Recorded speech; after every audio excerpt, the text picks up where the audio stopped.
Hello friends, आज हम लोग पढ़ेंगे क्लास 10 केमिस्ट्री। तो क्लास 10 का जो केमिस्ट्री है फर्स्ट लेसन, ये बहुत ही इम्पोर्टेंट चैप्टर है। केमिकल रिएक्शन है पर है बहुत छोटा सा, और ये हमेशा इम्पोर्टेंट बना रहता है क्योंकि इसमें बहुत सारे रिएक्शन ऐसे होते हैं कि जो हमें समझ में नहीं आते हैं। उसका फिजिकल स्टेट कैसा है, उसका रिएक्शन कैसा है, और उसका कलर कैसा है, और कॉम्बिनेशन कैसा हो रहा है। तो आज हम लोग केमिकल रिएक्शन के बारे में डिस्कस करेंगे और केमिकल रिएक्शन के टाइप के बारे में डिस्कस करेंगे कि हमारा केमिकल रिएक्शन कैसा है।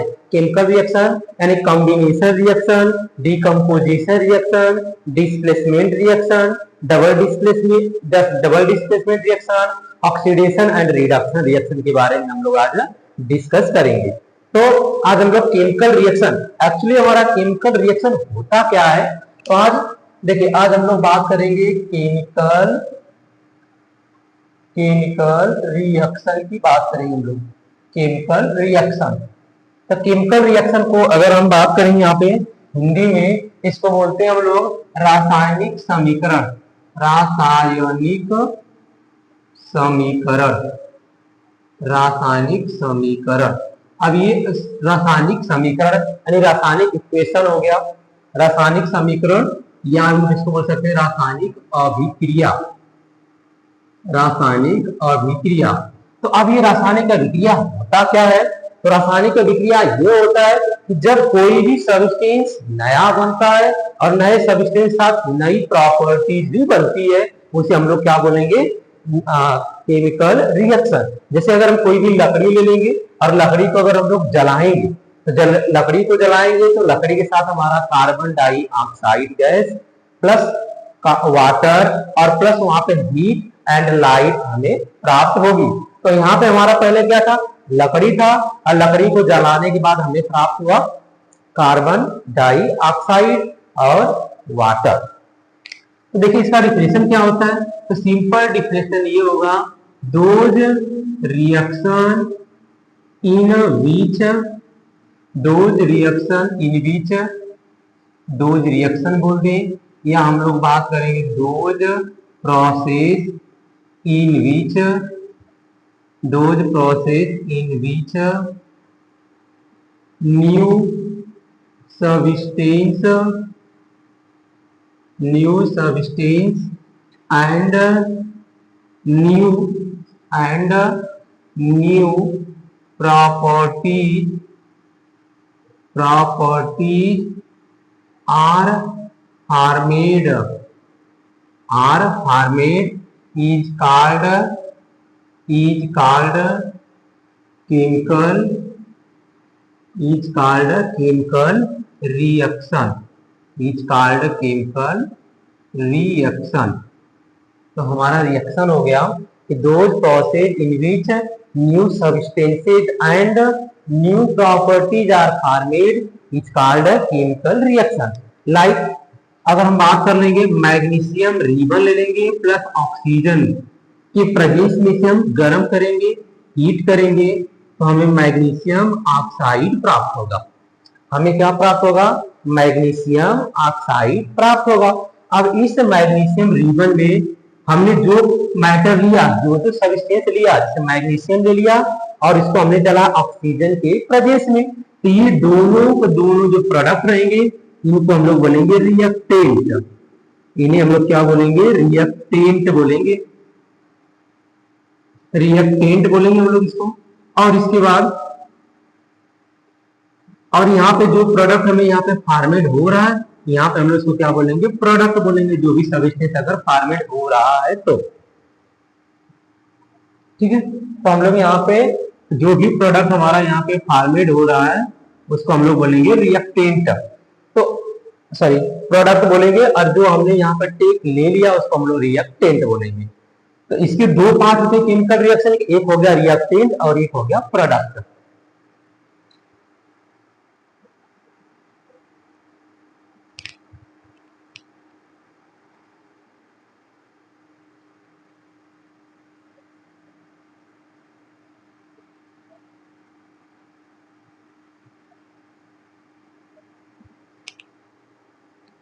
अब इसके बाद हम लोग डिस्कस करेंगे कैरेक्टरिस्टिक ऑफ केमिकल रिएक्शन।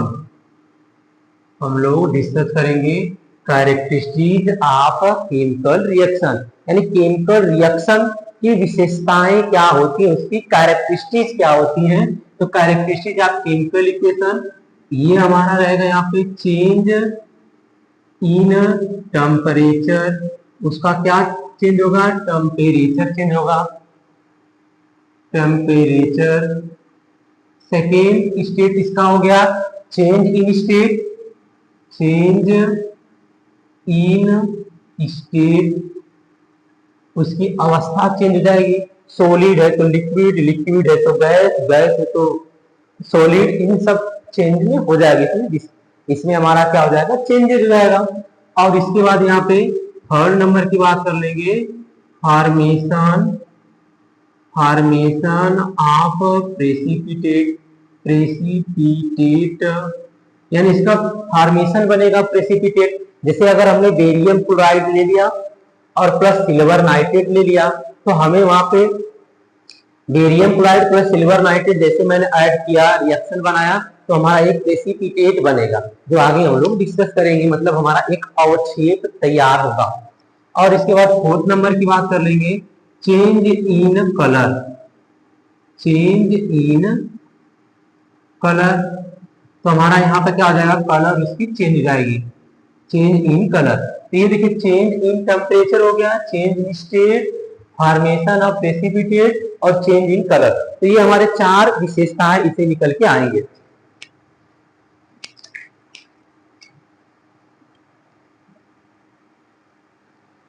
चार विशेषताएं निकल के आएंगे। पांचवा नंबर की बात कर लेंगे हम लोग, evolution, evolution of gas, evolution of gas. यानी कि हमारा यहाँ पर क्या होगा, कोई भी रिएक्शन कराएंगे तो वहां से गैस हमें निकलते हुए दिखाई देगा। तो देखो ये इसकी विशेषता है। अब कोई भी रिएक्शन होगा तो ये इसकी विशेषता, पांच में से कोई न कोई हमें दो, तीन या एक, कोई न कोई यहाँ पे इसकी विशेषता हमें दिखाई देगी। कोई भी रिएक्शन कराएंगे तो हमारा गैस वहां पे इवोल्यूट होगा, कोई भी रिएक्शन कराएंगे कोई उसका कलर चेंज होते हुए दिखाई देगा। फॉर्मेशन ऑफ प्रेसिपिटेट, कोई भी दो सब्सटेंस को मिक्स करेंगे एक सोल्यूशन को, तो वो कन्वर्ट हो गया हमारा लिक्विड टाइप में, लिक्विड जो रहेगा वो सॉलिड में आएगा, उसका प्रेसिपिटेट बनता हुआ दिखाई देगा। और चेंज इन स्टेट, सॉलिड है तो लिक्विड, लिक्विड है तो गैस में कन्वर्ट होता हुआ दिखाई देगा। और चेंज इन टेम्परेचर, उसका टेम्परेचर हमेशा चेंज होता हुआ दिखाई देगा। या तो हमारा टेम्परेचर नहीं रहेगा, रिएक्शन होने के बाद टेम्परेचर चेंज हो जाएगा। जैसे अगर हम लोग बात कर लेंगे कैल्शियम, कैल्शियम ऑक्साइड जिसको हम लोग बोलते हैं ड्राई लाइन, ये हमारा क्या हो जाता है, dry line, dry line calcium oxide को बोलेंगे। और जैसे ही हम लोग चूना मार्केट से लेके पानी में डालेंगे और पानी में डालने के बाद ये हमारा बनेगा कैल्शियम हाइड्रोक्साइड, CaOH का ट्वाइस, और प्लस यही से हमें हीट दिखाई देगा। मतलब जो पानी रहेगा वो पूरी तरह से गर्म हो जाएगा। और जब इसी को हम लोग क्या बोलेंगे, चेंज इन टेम्परेचर बोलेंगे। ये हमारा क्या हो जाएगा, चेंज इन टेम्परेचर, इसको बोलेंगे कैल्शियम हाइड्रोक्साइड।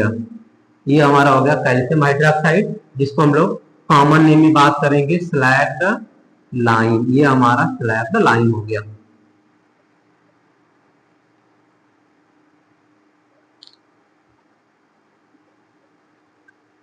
ये इसकी विशेषता होगी। अब इसके बाद हम लोग डिस्कस करेंगे यहाँ पे टाइप ऑफ केमिकल रिएक्शन। देखिए टाइप ऑफ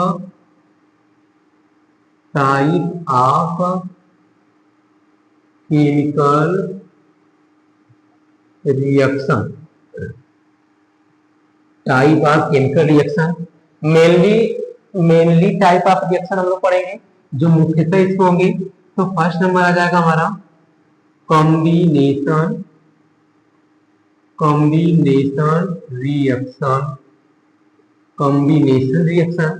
सेकेंड नंबर की बात कर लेंगे हम लोग डीकम्पोजिशन, डीकम्पोजिशन रिएक्शन। और थर्ड नंबर की बात कर लेंगे हम लोग डिस्प्लेसमेंट रिएक्शन, डिस्प्लेसमेंट रिएक्शन। और इसके बाद हम लोग फोर्थ नंबर की बात कर लेंगे double double displacement, double displacement reaction. और फिफ्थ नंबर की बात कर लेंगे हम लोग oxidation, oxidation and reduction reaction, oxidation and reduction reaction. तो मेनली हमें क्लास 10 के सीबीएसई बोर्ड में हमें मेनली एक 5 टॉपिक के बारे में डिस्कस करना है। Combination reaction, decomposition reaction, displacement reaction, double displacement reaction.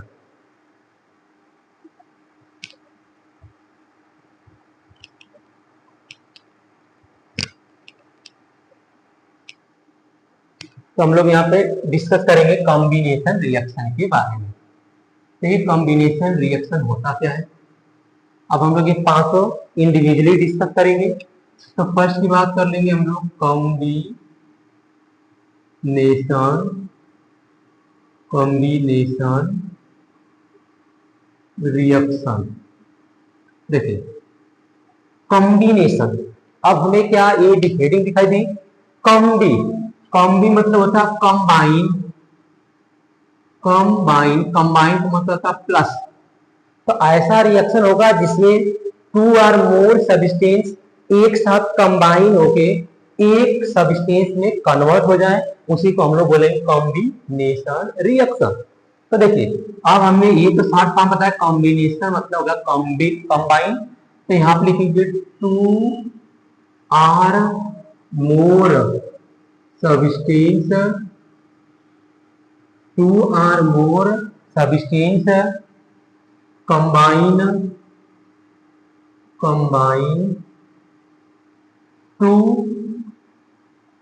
combine to form a substance, a substance is called combination reaction, is called combination reaction. अगर हम लोग यहाँ पे जैसे ए सब्सटेंस हो गया प्लस बी सब्सटेंस हो गया, अब ये दोनों फॉर्मेट बन के सी बन गए। तो देखो मिनिमम टू सब्सटेंस कंबाइन होके एक सिंपल सब्सटेंस में कन्वर्ट हो गए, उन्हीं को हम लोग कॉम्बिनेशन रिएक्शन। एग्जाम्पल की बात कर लेंगे, एग्जाम्पल की बात कर लेंगे हम लोग। तो जैसे Mg हो गया प्लस O2 हो गया, बन गया हमारा MgO, ये बैलेंस हो गया हमारा। सेकेंड एग्जांपल की बात कर लेंगे तो Zn हो गया प्लस O2 हो गया, ये हो गया हमारा ZnO हो गया, और बैलेंस कर लेंगे हम लोग। नेक्स्ट की बात कर लेंगे कैल्शियम ऑक्साइड हो गया प्लस कार्बन डाइऑक्साइड हो गया, कन्वर्ट हो गया कैल्शियम कार्बोनेट में। तो ये कॉम्बिनेशन रिएक्शन है। देखिए इस फॉर्मेट में कहाँ हो रहा है, A is calcium oxide, B is carbon dioxide, इसे हम लोग क्या बोलेंगे कैल्शियम ऑक्साइड, ये हमारा क्या हो गया कार्बन डाइऑक्साइड, और इसका नाम हो गया हमारा कैल्शियम कार्बोनेट, ये हमारा कैल्शियम कार्बोनेट हो गया। तो कॉम्बिनेशन रिएक्शन सिंपल फॉर्मेट है जिसमें दो सब्सटेंस कंबाइन होकर सिंपल सब्सटेंस में कन्वर्ट हो जाए, उन्हें बोलेंगे combination reaction.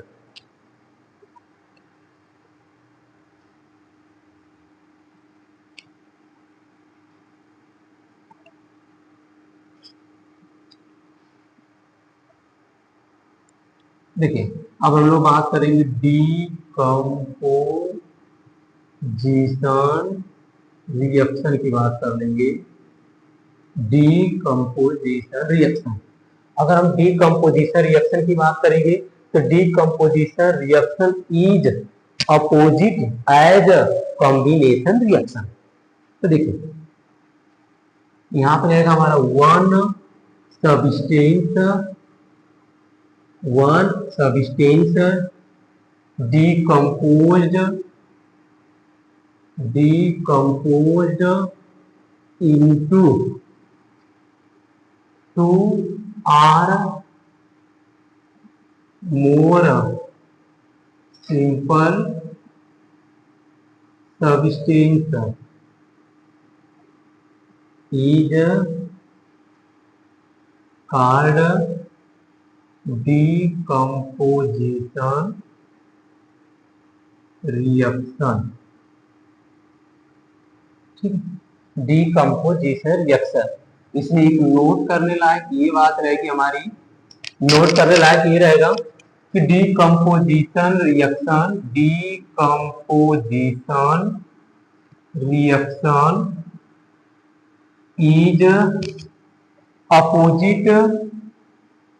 Is opposite as combination reaction. तो हमारा एकदम सेम टू सेम रहेगा यहाँ पे, डिकम्पोजिशन रिएक्शन कॉम्बिनेशन रिएक्शन का अपोजिट। तो यहाँ पे एक सिंपल सब्सटेंस सी हुआ, वो डिकम्पोज होगा, तो डिकम्पोज होगा ए प्लस बी फॉर्मेट में कन्वर्ट होगा। देखो डिकम्पोज होने के लिए यहाँ पे या तो हमारा थर्मल पावर हो, या तो यहाँ पे हमारा सनलाइट हो, या तो हमारा इलेक्ट्रोलाइसिस प्रोसेस हो। ठीक है, तो ये प्रोसेस से हमारा क्या होगा, ये कन्वर्ट होगा। यहाँ पे जो डिकम्पोजिशन रिएक्शन है, यहाँ पे में हीट इन्वॉल्व होगा। और दूसरी चीज नोट में करने लायक एक और फैक्ट रहेगा यहाँ पे कि डिकम्पोजिशन रिएक्शन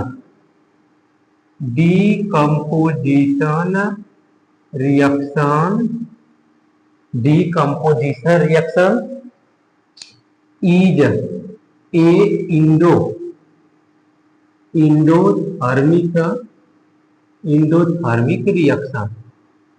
इंडोथर्मिक रिएक्शन। यानी कि जो हमारा डिकम्पोजिशन रिएक्शन होगा वो हमारा इंडोथर्मिक रिएक्शन भी होगा। जस्ट लाइक जैसे अगर हमने कैल्शियम कार्बोनेट ले लिया, तो हमें क्या करना होगा, यहाँ पे कैल्शियम कार्बोनेट को हीट करना पड़ेगा। यहाँ पे हीट का सिंबल दे दिया मैंने, तो जब अगर हमने हीट का सिंबल दे दिया, देखो कैल्शियम ऑक्साइड और प्लस कार्बन डाइऑक्साइड में कन्वर्ट हो गया। तो ये हमारा क्या हो गया, डिकम्पोजिशन रिएक्शन हो गया। नोट डाउन कर लेंगे आप इसे।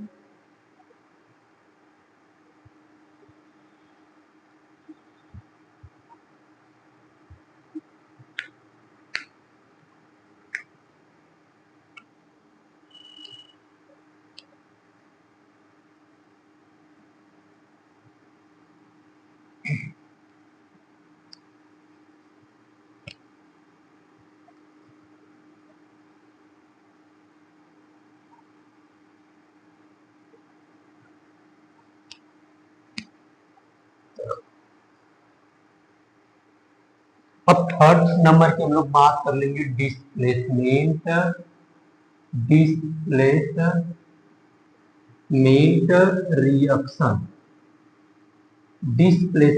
रिएक्शन। देखो डिस्प्लेसमेंट, अब सिंपल वर्ड क्या समझा, डिस मतलब हमें स्थान को रिमूव करना है, यानी कि हमें डिस मतलब क्या होता है, डिस्प्लेसमेंट, रिमूव अ प्लेस मतलब हो गया पोजीशन। ठीक है, ये दो वर्ड हमारे छूट गया, डिस मतलब रिमूव, पोजीशन। तो डिस्प्लेसमेंट रिएक्शन अगर आ जाएगा तो वहां पे क्या होगा, रिमूव पोजीशन। इसका डिफिनेशन क्या आएगा, इसके बारे में बात करेंगे। Element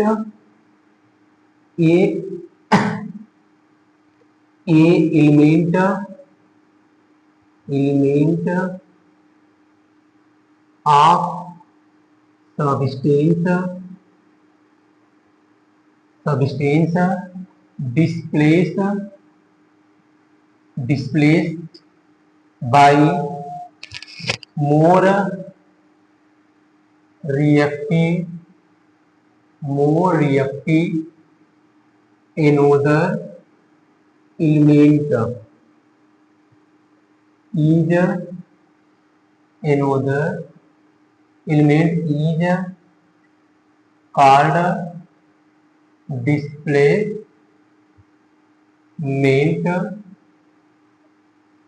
reaction। तो देखिए element of substance displaced by more reactive another element is called displacement reaction. यदि हमारा यहाँ पे ए और बी है, समझिए ए और बी हमारा एक मतलब दो एलिमेंट कंबाइन होके यहाँ पे एक कंपाउंड बनाए हुए हैं। अब ये कंपाउंड बना है उसमें से हमारा एक सी आ गया एनोदर एलिमेंट। तो सी अकेला इंडिविजुअल एलिमेंट है, तो इसको यहाँ से जो सी हमारा है वो हाई रिएक्टिव है यानी मोर रिएक्टिव है, तो ए को यहाँ से डिस्प्लेस कर देगा तो खुद ही कंपाउंड साथ जुड़ जाएगा और ये यहाँ पे डिस्प्लेस हो गया। अब ये हमारा डिस्प्लेसमेंट रिएक्शन होगा। जस्ट एग्जांपल की बात कर लेंगे हम लोग। देखो एग्जांपल में हमारा आ जाएगा, जैसे अगर हम यहाँ भी यूज कर लेंगे CuSO4 और प्लस हो गया हमारा Zn, तो कॉपर सल्फेट हो गया और यहाँ पे Zn हो गया, तो ये हमारा रिएक्शन हो गया ZnSO4 प्लस C। मतलब यहाँ से कॉपर को Zn क्या करेगा जी, रिमूव कर देगा, और जब रिमूव कर देगा तो इसी को हम लोग क्या बोलेंगे यहाँ पे, डिस्प्लेसमेंट रिएक्शन। ठीक है, एनोदर रिएक्शन की बात कर लेंगे। अगर हम यहाँ पे सोडियम मीटर रख देंगे और यहाँ पे देखिए ये हमारा ZnSO4 है, जिंक सल्फेट, तो सोडियम क्या करेगा, हाई रिएक्टिव होता है, सॉरी सोडियम हमारा हाई रिएक्टिव होता है देन जिंक, तो जिंक मेटल को यहाँ से डिस्प्लेस कर देगा, तो जिंक मेटल को डिस्प्लेस करेगा तो हो जाएगा Na2SO4 प्लस हो गया Zn। अब देखो सोडियम 2 है, यहाँ पे 2 कर लेंगे, बैलेंस ही करेंगे हम लोग, और यहाँ पे देखिए सोडियम 2SO4 Zn बैलेंस भी हो गया हमारा। बट अगर ये रिएक्शन अगर ऐसे आ जाएगा कि ZnSO4 प्लस Cu, तो यहाँ पे क्या लिखेंगे, नो रिएक्शन। अब यहाँ पे देखो ट्विस्ट आ गया हमारा कि नो रिएक्शन, बट हमने क्या सीखा कि यहाँ पे अगर ऐसा फॉर्मेट रहेगा हम Zn को अलग कर लेंगे, CuSO4 हो जाएगा। लेकिन हम एक चीज भूल जा रहे हैं कि जो हमारा एनोदर एलिमेंट होगा अकेले में वो मोर रिएक्टिव होना चाहिए, कॉपर हमारा मोर रिएक्टिव नहीं है। अगर कॉपर को मोर रिएक्टिव, अच्छा ये रिएक्टिविटी कैसे आइडेंटिफाई करेंगे, तो उसके लिए हमें रिएक्टिविटी सीरीज पढ़ना पड़ेगा। तो हम लोग रिएक्टिविटी सीरीज पढ़ लेते हैं पहले। देखिए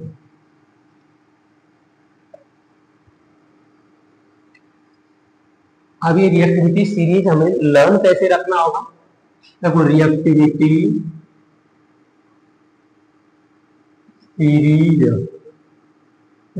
सीरीज कैसे लर्न करेंगे हम लोग, तो लर्न करने का एक ट्रिक है हमारा, यहाँ पे हम लोग यूज करेंगे केदारनाथ का माली, केदारनाथ का माली आलू जरा फीके से पकता है, कौन है आगे आओ। ठीक है, कौन है आगे आओ। तो केदार से हमारा आ जाएगा के पोटेशियम, नाथ से हमारा आ गया सोडियम, के से आ गया कैल्शियम, माली से आ गया हमारा Mg। तो देखो हम यहाँ पे इंडिकेट कर, आलू से आ गया Al, जरा से आ गया Zn और फीके से आ गया Fe, से आ गया हमारा टीन और पक्ता से आ गया हमारा लेड, है से आ गया हमारा हाइड्रोजन और कौन से आ गया कॉपर, है से आ गया मर्करी, Ag आ गया, आओ का Eu आ गया। ठीक है, तो जो हमारा यहाँ पे देखिए ये जो हम अप से डाउन की तरफ आ रहे हैं, तो ऊपर हमारा क्या रहेगा, मोर, ऊपर जो हमारा चार्ट बनेगा ना, ये बनेगा हमारा मोर रिएक्टिव का बनेगा। मतलब जो ऊपर वाला होगा वो रिएक्टिव होगा और जो नीचे वाला होगा वो लेस रिएक्टिव होगा। ठीक है, मोर लेस रिएक्टिव हो गया। अब यहाँ पे देखिए अगर हम लोग ऐसे बात कर लेते कि सोडियम मेटल जो हो गया और ये हमारा AlCl3 के साथ रिएक्शन हो गया। देखिए अगर सोडियम हो गया और Cl3 के साथ रिएक्ट कर गया। तो उस कंडीशन में क्या हुआ, सोडियम देखिए ऊपर है, जो अकेला एलिमेंट होगा उसे ऊपर होना चाहिए और जो कंबाइन है उसे नीचे होना चाहिए, उल्लेख रिएक्टिव होना चाहिए। यहाँ बन गया Cl और प्लस एल्युमिनियम को डिस्प्लेस कर देगा यहाँ पे। और यहाँ पे देखिए बैलेंसिंग, यहाँ पे क्लोरीन कितना है 3 है, तो हम 3 यहाँ मल्टीप्लाई कर देंगे, 3 यहाँ पे सोडियम आ गया, 3 बस बैलेंस हो गया हमारा। ठीक है, अगर अगर मैं ऐसे लिख देता कि ZnSO4 और प्लस हम यहाँ पे देखिए कॉपर, जो पिछला वाला क्वेश्चन था, तो कॉपर देखो नीचे है, जो अकेला एलिमेंट इसको तो ऊपर होना चाहिए, और जो कंबाइन में ऊपर हो गया, यहाँ पर रिवर्स हो गया। तो यहाँ पर लिखेंगे हम लोग क्या, नो रिएक्शन। नो रिएक्शन के बाद क्या लिखेंगे, because copper is less reactive than zinc in reactivity series. तो ऐसे हम लोग क्वेश्चन को सॉल्व करेंगे डिस्प्लेसमेंट रिएक्शन में।